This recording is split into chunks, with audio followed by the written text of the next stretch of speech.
Hello everyone, Ember here. Hope you're having a nice day. In this video, we're going to be taking a look at some Origin Dialga V-Star deck lists. So Origin Dialga V-Star is an upcoming V-Star from the set Astral Radiance that will be releasing sometime in May, probably I think mid-May, around the 17th I think. So at a first glance, it's a fairly strong card, has some unique effects, but overall might prove a little bit too slow I think for the standard format. But we do have some interesting lists to take a look at, so for those of you who don't know what Origin, Dialga V, and V-Star do, Dialga V has 220 HP, so quite a lot of HP for an evolving V, and a useful attack in the form of Metal Coat. It says attach 2 Metal Energy cards from your discard pile to this Pokemon. As we'll see with Origin, Dialga V-Star, you do want to have a lot of Metal Energy on a lot of the time, so it does make sense that this attack will be pretty good in this deck. It's obviously not something you'd want to lead with every game because the opponent could threaten a knockout on Origin Dialga on their second turn, but overall, a useful attack to have. Halt time doing 180 for 4 is alright, especially since you've just attacked 2 Metal Energy, and in a pinch, obviously just doing flat 180 is fine. But other than that, nothing terribly interesting with Dialga V. Tree Costa 2 is also very nice because we have access to Air Balloon. So Origin Dialga V-Star, 280 HP, so up there with the big boys like Palkia and Arceus and the upcoming Mewtwo from the Pokemon Go set. The attack Metal Blast that does 40 damage base and then 40 more for each Metal Energy attached to this Pokemon. So this is simultaneously a really good attack and a really bad attack in my opinion, because initially when you look at this attack you think, okay, this is going to be easy to get a lot of Metal Energy on Dialga, like fairly easy. And it also means it can be used for any amount at any point in the game. It's not just, 3 energy requirement kind of thing. But the problem is you need about 5 energy just to do what a Zacian can do for 3. And when you put it in that perspective, this attack is extremely slow, very clunky, and overall just pretty bad. Chronos Star, though, does 220 damage for 5 energy, and this is like the main attraction of the card. It's a lot of energy, but the effect is you get to take another turn after this one. So this can set up for some pretty powerful game-changing turns, basically, because we are in a format where 3 prizes are a thing. So if you can knock out a 3 prizer with Chronostar, you could threaten a knockout on an evolving V or something with a Metal Blast on your second turn that you get from Chronostar power, and essentially have a 5 prize card turn, which is obviously really strong and powerful. And so there's obviously some merit, definitely some merit in trying out Dialga. Unfortunately, how are we going to get 5 energy on there? So these deck lists will obviously look at how we're going to get the energy. So I just want to quickly address weakness and resistance over here. Resistance to grass is pretty good. We have seen Gardenia end up being really good. So Gardenia allows you to accelerate grass energy to your bench Pokemon. So Gardenia with Lilligant V-Star could be pretty cool. So having that resistance is nice. Weakness to fire kind of sucks because, Victini is obviously really good. And this allows you to do an awful lot of damage. But moving on to the first few lists, we have Dialga and Arceus. Pretty bog standard list. Nothing really to explain. If you've never seen Roxanne essentially says if you can only play this card if your opponent is on like 2 prize cards, 3 prize cards or less remaining, I think. And if you do, you shuffle your hand into your deck and draw 6, and then your opponent shuffles their hand into their deck and draws 2. So pretty self-explanatory list. There's nothing really a lot here to talk about. We're just using Arceus to power up Dialga. Obviously, we are trying to avoid using Starbirth because we want to save our Chronostar power. That's kind of like the main point of this build. But it is quite nice because the 200 sort of sets up neatly into the 220, even if actually you're only doing like 180 because of the debuff that comes with double turbo, but still quite a cool deck. And then of course you just use the evolving Arceus V to accelerate energy as well. So pretty nifty list to have. Oh yeah, there's also an Adam supporter. I think his name is Adam, and it says discard 2 Metal Energy cards from your hand. If you do, search your deck for any 2 cards. So just really useful for finding double turbo and your niche item cards and stuff like that. So then moving on to the second list is more of an interesting one. We see a lot of new cards here. There's a Radiant Greninja over here that says once in your turn you may discard an energy card from your hand and draw 2 cards, which is great synergy with Metal Saucer and Zacian, because we do play one of Zacian here. We also play Bronzong, so if you use Zacian's ability Intrepid Sword in the early game, you can then use Bronzong to move over the energies from Zacian to Dialga. There's also 4 trekking shoes. I'm not directly sure on the translation if it's correct, but as far as I'm aware, trekking shoes says reveal the top card of your deck, then you may discard it, and then after that you get to draw a card. I think that's what Trekking Shoes says. If that's incorrect, please let me know in the comment section. If it's correct, that's fine. But I'm pretty sure that's what Trekking Shoes means. So it does have synergy with Metal Saucer, obviously, and just being able to draw through your deck and find more pieces.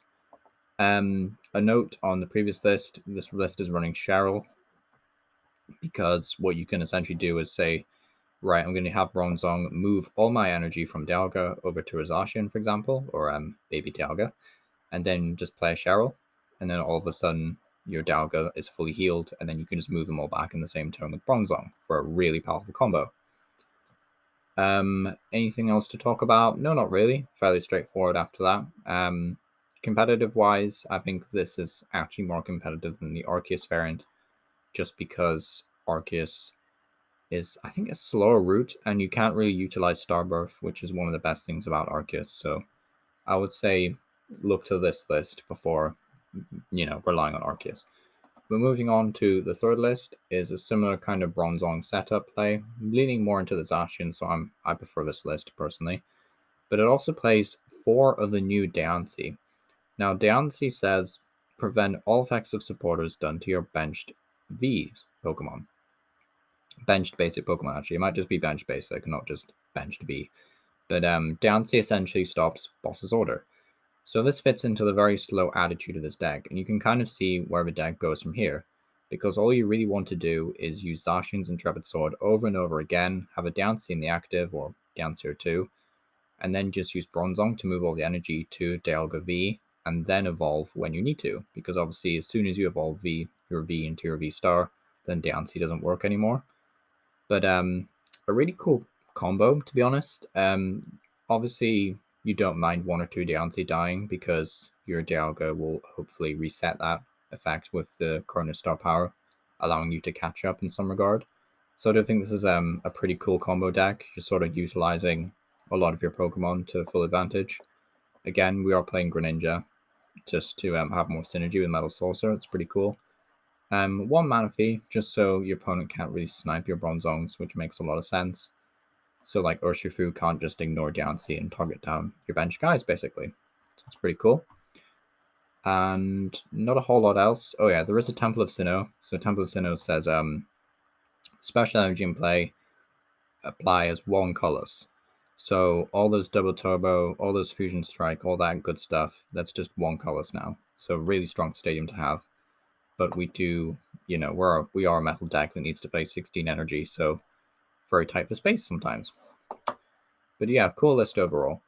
The second list is very similar to the last one, so we'll not spend too much time on it, but it's more like a aggro setup version of the last one, whereas the last one was more like a slow Diancie approach.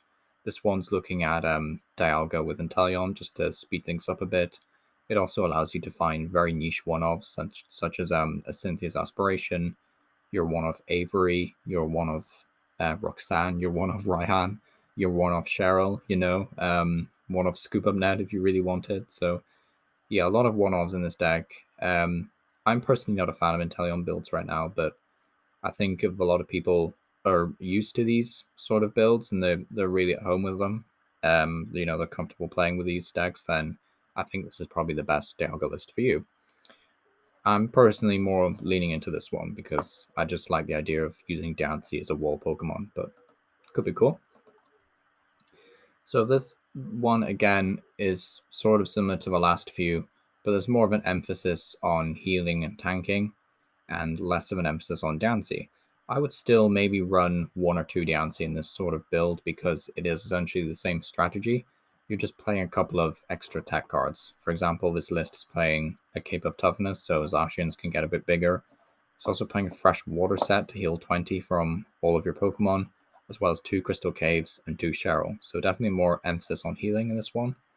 There's also 2 Aurora energy, which is interesting. It does provide synergy to discard metal energy and then power it with Metal Saucer, but I think you can just get that from Radiant Greninja. I don't think it's necessary.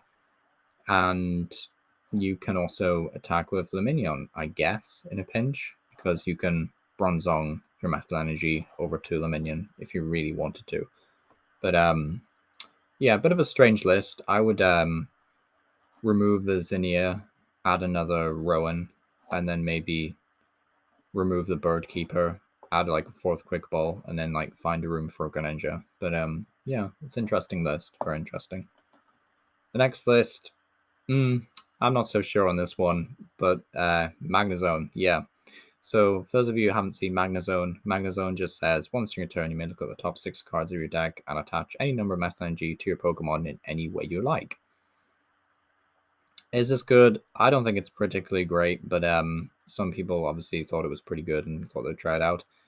I, again, wouldn't advise against this. It's certainly like the cheapest build here, probably, except for the Diancie Bronzong deck, and I would honestly just say shell out the coffers for the extra Bronzongs in Diancie, because I think it's just a wee bit better than the Magnezone.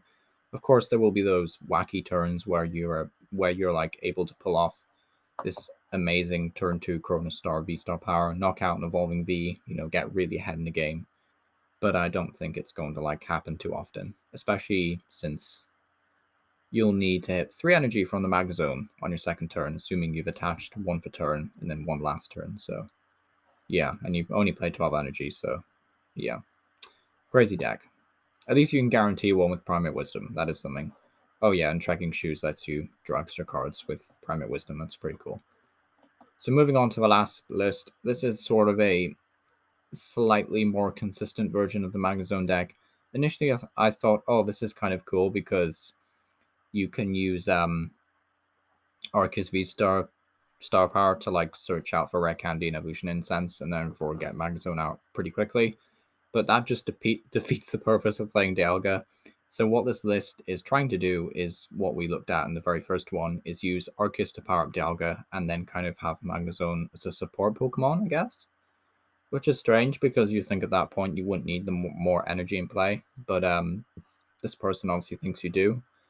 Again, I'm not so sure on this build. I still think the straight Arceus build, or I think it's this one, yeah, the Diancie with like the Radiant Greninja and the 2/2 Bronzong is the best one. But yeah, let me know what you think down below. Thanks for watching, and hopefully I'll see you on the next one.